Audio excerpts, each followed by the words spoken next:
איך שמעתי כמה מדינת ישראל, קראתי איתי ז'קלין, אמרתי לה ז'קלין אשילנה.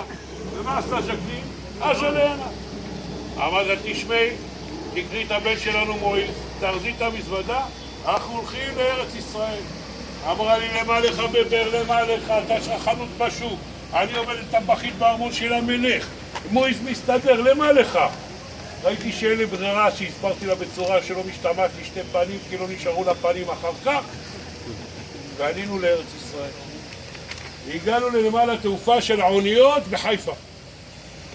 באנו לפקיד של הסוכנות, אמר לנו, באנו פה, תביא לנו בית. אמר לנו, איפה? לא משנה. אומר, אתם יודעים מה? יש מסעית נוסעת ליפו, תעלו עליה. עלינו למשאית בחיפה. הגענו ליפו, ירדנו ביפו, הלכנו לפקיד של יפו. אמרנו, יפו, שלחנו אותנו חיפה, תן לנו בית. אמרנו, למה באתם לפה? אין פה בתים. תחזרו חזרה לחיפה. הוא לא הבין אותנו ואנחנו נאלצנו להסביר לו בצורה שלא משתמעת לשתי פנים כי לא נשארו לו פנים. אחר כך, אז הוא אמר לו, אתם יודעים מה? בסדר, תעלו למעלה בגבעה, יש בתים הרוסים, תסתדרו. לקחתי 90 שקלים, את הבן שלי מועיל. עליתי לגבעה, מצאתי בית חצי שלם, חצי הרוס, סידרתי חלון, סידרתי דלת, מתחתי סמיכה בשתי קירות, חדר למועיז, ועכשיו יש בית, אבל מאיפה נביא פרנסה? ראינו יש ים, אמרנו אם יש ים יש? דגים. דגים, נלך לדוג דגים, למכור בשוק, נסתדר. איך ירדנו לנמל לדוג דגים? תפסו אותנו טריפוליטאים האלה עם שמם, אמרו לנו אתם רוצים דגים? אין בעיה, או כסף או משהו במקום. כסף לא היה לנו, ומשהו במקום נאלצנו לייצר, אז כל אחד פתח לו איזה בית זונות קטן ומזה חיינו.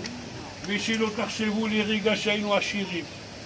והיינו מיליונרים, והבנות שהיו אצלנו מלכות יופי, אחת פוזלת, אחת עם הרגל עקומה, אחת צולעת, אבל כולם היו מאושרים, והדלתות היו פתוחות, כי למה מי יגנוב מהגנבים? ובהחלט גם לא היה מה לגנוב.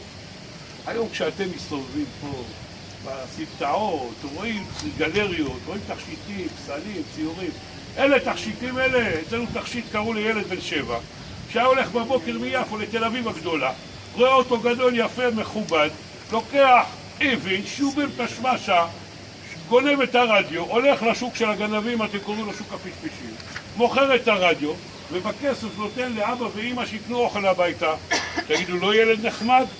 לא ילד מחונך? היום זה לא ככה. וכשהגיע נער לגיל 13, ואבא שלו רצה שיצא גבר שלא יצא לו מהארון, לאיפה הביא אותו טסט ראשון? היה לו פה מבחר.